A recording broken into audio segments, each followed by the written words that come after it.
I was born 4 years after Muhammad Ali's last professional boxing match and 1 year after he had been diagnosed with Parkinson's. I didn't see when he shook up the world and defeated Sonny Liston. I wasn't alive when Ali went to jail in his prime for refusing the draft during the Vietnam War. Hell, by the time I was 4 years old, the Cold War was over. I wasn't around for his rivalry with Joe Frazier. I missed the Rumble in the Jungle. I didn't exist when he came out of retirement and was brutalized by Larry Holmes. I was just 11 years old when Ali lit the flame at the 1996 Summer Olympics in Atlanta. I missed everything that made Ali famous and that made him an icon. I have no first-hand experience with Muhammad Ali's greatness. But here I am the day after his death talking to you about the impact he had on me and on the world. Well, what do I know about Muhammad Ali? Who am I to say anything about his impact? Jerry Eisenberg knew Ali personally for 50 years and wrote an amazing piece about him just this morning. What could I possibly say that Jerry couldn't say? Well, I think my contribution to this discussion of Ali comes from the fact that I was not around for Ali's greatness. Now, being involved in the fight game, naturally, I was going to hear about Muhammad Ali. I mean, he's considered one of the greatest boxers of all time. He was bound to come up. But I knew of Ali far before I started watching MMA, before I had access to the internet, before the 2001 biopic starring Will Smith. As a kid growing up in the Midwest in the 1990s, I knew who Muhammad Ali was and that he was a big deal. The standard answer to who is the greatest boxer of all time was Muhammad Ali. And if you said otherwise, people would look at you funny, even though none of us kids had seen him throw a single punch, unless it was a highlight on the news or ESPN. It was that matter of fact. And I have to say, growing up, I don't think I was ever exposed to an athlete who was spoken of in such reverent tones. Maybe Michael Jordan, but I could see him. I was aware of his existence. I watched him play. He was a man. Muhammad Ali was some sort of myth. This guy from a long time ago changed everything. That was the impression I got growing up. Then I got a little older. I was a sophomore in high school when the movie Ali came out. At this point in my life, my interest in combat sports was only budding. Tyson was long gone, and MMA hadn't hit the boom period of the mid-2000s yet. If not for the interest of a friend in high school, I probably wouldn't have been exposed to as much MMA as I had up to that point, honestly. But that movie came out and it lit a fire in me. I suddenly wanted to become a boxer. I wanted to train how Ali trained. I wanted to have that bravado and that style. I'd heard the stories, I had seen the clips on TV of Ali, but seeing him brought to life in a motion picture at that point in my life, it further elevated him beyond this mythical status he had had in my youth. He seemed so much larger than life.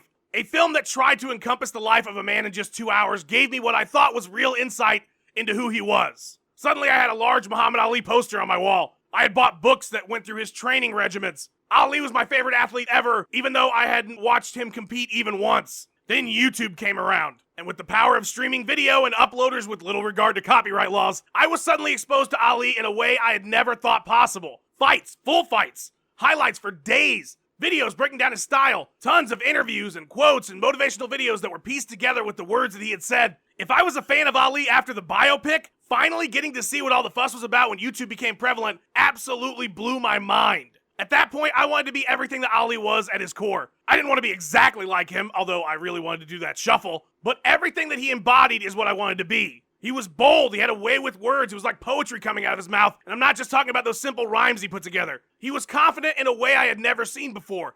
It wasn't overconfidence or insecure boastfulness. He truly believed in his greatness. He said what was on his mind. He stuck to his principles no matter the cost. He got things done. He said he was going to do something, and he did it most of the time. Muhammad Ali is not special because he was the world champion or one of the greatest boxers of all time. There are plenty of world champions I don't hold in any sort of reverence. Being good at your job does not make you a special individual. There are lots of people who are good at their jobs. There is something about Muhammad Ali, and maybe I've touched on it here, but I doubt it because it's far beyond my ability to put it into words. But it goes way past sports. It goes beyond the era that he lived in. There just aren't many people walking around that have the qualities that Muhammad Ali had as a person. People don't walk like that or talk like that or have the mindset like he had. His greatness is in his rarity as a human being and the awe that was created by his actions and words. It's the reason why growing up in the 90s after his accomplishments were far over that people spoke to me about this man as if he was some sort of legendary hero from Greek mythology. People want to be like Ali. They want that confidence and that ability and to be that principled. Of course he was just a man and I don't know everything about him or what he did every single day of his life,